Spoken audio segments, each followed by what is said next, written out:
எல்லாம் கலைஞர். உணவு விடுதியில் இருந்து நாம் பெறப்படும் உணவு. ஆங்கிலம் என்பது பிறரிடம் சொல்லி சமைக்கப்பட்ட உணவு. தாய்மொழியான தமிழானது நம்முடைய விருப்பம் அறிந்து தனது தாயார் கையில் சமைத்து பரிமாறப்பட்ட உணவை போன்றது என்று தமிழ் மொழியான தமிழின் சிறப்பை அல்லாஹ்காக எடுத்துரைத்தார்.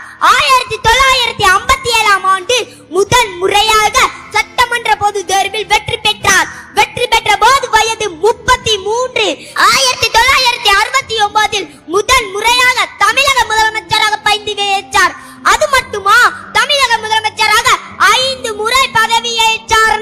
கிரிக்கெட் ரசிகர் கலைஞர். இவருக்கு பிடித்த கிரிக்கெட் வீரர்கள் இம்ரான்கான், கபில் தேவ் மற்றும் தலைவர் மகேந்திர சிங் தோனி குறிப்பிடத்தக்க. இவரின் தோற்ற அடையாளத்தில் முக்கியமானது அவரது கருப்பு கண்ணாடி தான்.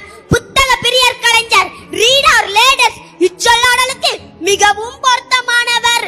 கலைஞர் நடத்திய முதல் பத்திரிகை முரசொலி அல்ல, மாணவ நேசன்.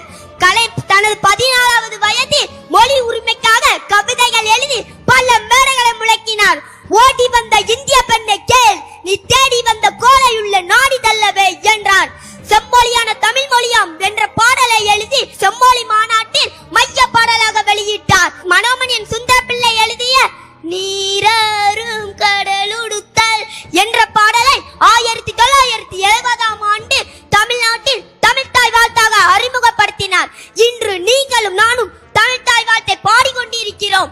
கலைஞரின் சாதனைகள் ஏராளம் ஏராளம்.